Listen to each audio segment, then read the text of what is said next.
Hello guys, what's this? Ghostbusters again? Well, yes indeed. Yesterday we did a long playing review of this game, and a YouTube user with the name Tazong, in his comments on the video, threw me quite a curveball with his recollections of playing a slightly different version on his Amstrad back in the day. And things were slightly different, and apparently he remembers an ending. So with a bit of research and digging about, I did actually find a different disc dump of this game, and here it is. And yes guys, there is actually quite a few notable differences, and it does include an ending. So we're going to do some edited highlights here and just point out the differences. First of all, we didn't get a text screen loading up with the credits, just jumped straight into the karaoke session here. Now we've got a different logo first of all. The ghost face is a different way with a different mouth and face, and looks a bit crap actually, a bit jaggedy around the circle there. The Ghostbusters writing is slightly different, has a pink outline around it. And the karaoke character there has changed to a down arrow instead of a blob. And on the other version we had the second line of lyrics appearing below the current line. That doesn't appear on this. So that's the first big difference. Well, you know, it doesn't make a difference to the gameplay, but it's just interesting why that's so different, because that's a lot worse. And here we are. Now the forklift on this version suddenly has a noise. Well, it collects objects, which you choose.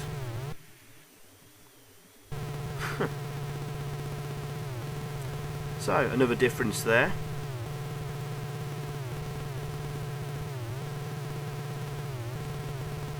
And we're going to try and work out why there are differences in the versions, and I'll try and conclude this at the end of the video. But anyway, what we're going to do, we're just going to get the game started up. And you may be able to notice stuff straight away. First main difference is it moves a lot faster. The Ghostbuster sprite there zips across the screen. The ghosts are moving a lot faster, and there's no sprite flicker. And here we are on the road. As you can see, the road starts and slows and speeds up. There's a flashing logo on the car, and we're already arrived at the destination, so we get there a lot quicker. But as you notice as well, we've got a constant disc loads. But we've got different buildings, and we've also got the car sprite there in the bottom right corner of the screen. Now, on the streamers, we've got no flicker, but the trap looks completely different. Actually, the trap looks a lot worse than the other version.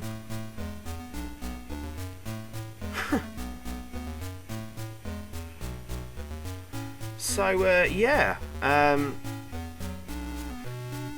very interesting. Okay, and again, no sprite flicker, and those ghosts are moving a lot quicker, which probably means you got less time in the game to get enough money, which makes it a much harder game. And gosh, we've already arrived at the destination already. And again, we've got a different building. I think the ghost moves about the same speed, but check the trap out. I don't like how the music gets stuck as the trap goes up. Ah, talking of the music, doesn't sound quite as good. It sounds quite muted. And sorry, here's a Ghostbusters HQ. The music sounds kind of muted, and it's not as full or as warm sounding as the other version.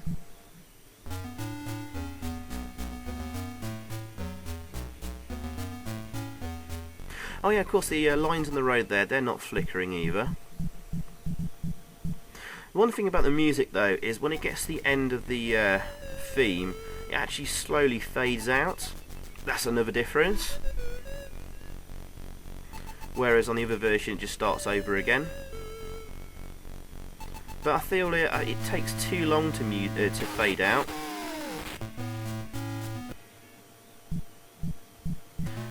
Perhaps we'll see this later in the video, the music fading out.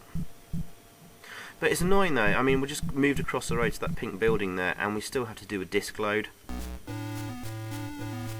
But we do have a different building, and the alternate method of trapping ghosts still works. So there's no real difference here with in terms of gameplay of trapping the ghosts, except the trap moves a lot quicker. Actually, I've noticed. In the other version, it was a lot slower, and you had more of a chance of catching a ghost if you messed up. Yeah, we're just going to fast forward for here, just for the gameplay footage. Just you'll be able to see a few more different buildings. So very strange. We've got different music. No, sorry, the theme's the same. It just sounds a bit muted.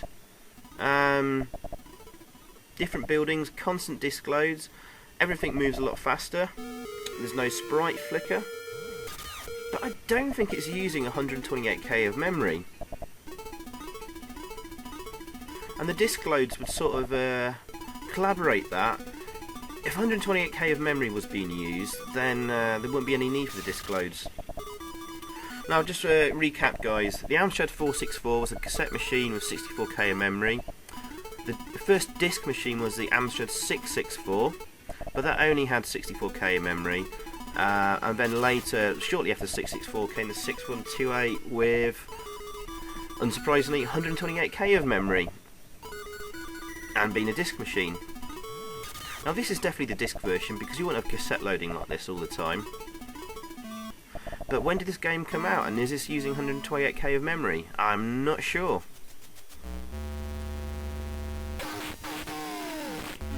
Anyway, let's get back to some gameplay here. We should hopefully have a Marshmallow Man attack here shortly.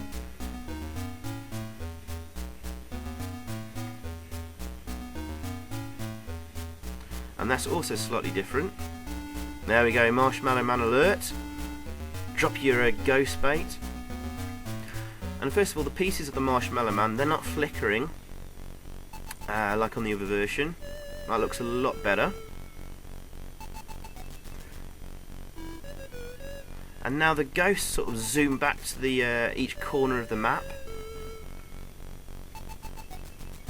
And that's much better done. It's not brilliant. But anyway, let's see what happens when we get to Zool.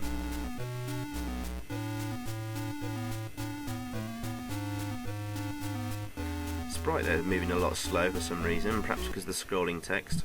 But anyway, let's see what happens when we try and sneak past the Marshmallow Man to Zool and defeat Gozer. Is it different? Yes, it is. We've got a whole new different building. The Marshmallow Man is a heck of a lot larger and much better proportions. Still not large enough though, really. Still as difficult to get by. But you can sneak your Ghostbuster up right up to there. And just move up when he jumps up. And here's the ending! A bit of distortion there, unfortunately.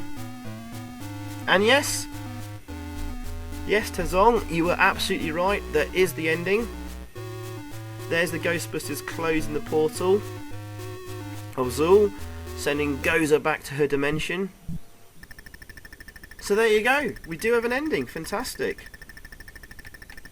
So, and then we get the usual text screen here. So, in conclusion, quite a lot of improvements, but other things are not so good. They've got worse.